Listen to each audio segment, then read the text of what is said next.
مبروك للسيسي يا رجاله. ما نجحش. مبروك للسيسي. نجح. دلوقتي انت شغال مع مين؟ انا مع علاء المنصوري. شغال ايه بالظبط بقى عايزين نعرف. شيال. شيال اه. طيب حضرتك دلوقتي الراتب بتاعك كام كل يوم او يعني الشهر؟ حسب الارزاق. يعني ومن الشال ومن نرجع وهي ماشيه. بس احنا بنحب السيسي. بتحب السيسي وانت خبت. السيسي. بس انا بترجاه. عشان اني سامع اللي هو يمنع المخدرات. طب وانت وانا تعبان، انا مريض. انا لازم اشرب. فانا برجوه يعني يسيب لنا شويه يدخلوا من البلد كده حبه كده يعني لان هنموت. ما هو المخدرات بتضر البني ادمين.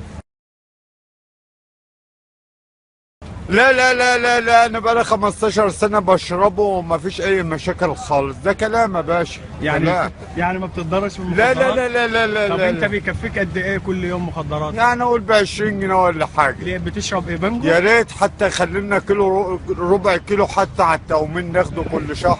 مع العيش؟ مع العيش. يا ريت والنبي. بانجو. انت انا برجوه. بتشرب بانجو؟ بشرب بانجو. ببذر ولا من غير بذر؟ لا برمي البذر. بترمي البذر. طيب انت ايه اخبارك بقى في الشغل؟ كل يوم بتشتغل؟ هي يعني انا مش اخد وضعي في المهنه. شيال. محدش اكلها ولا على الموظفين والمباحث والمش عارف ايه، دول اللي اكلنا ولعه ونهبل. طب اليوم اللي انت بتروح فيه ما بتشتغلش؟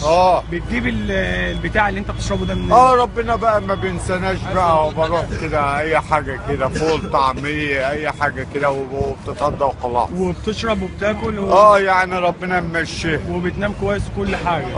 ربنا ممشيه. تمام. مش هتدينا حته صعبه. طيب توجه ايه بقى للرئيس عبد الفتاح السيسي؟ يعني الراجل ده عظيم. انا بحبه لله في لله. انا عارف اللي هو راجل خيري. في رمضان مش هعلي كرتونه قد كده فيها زبيب وجوز وسكر وزيت، والله يصلح حاله. تمام. لا راجل جدع. الله. يعني انت ايه رايك فيه؟ هو راجل كويس؟ لا راجل جدع. راجل يصلح للبلد.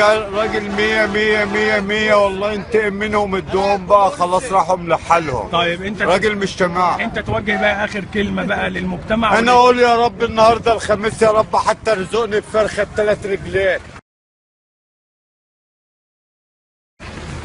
بس هي دي اللي انا طالبها. هو ده اللي انت بتطلبه. ان شاء الله حتى يكون فرخه عيانه. مواطن مصري يعني بس انا جعان.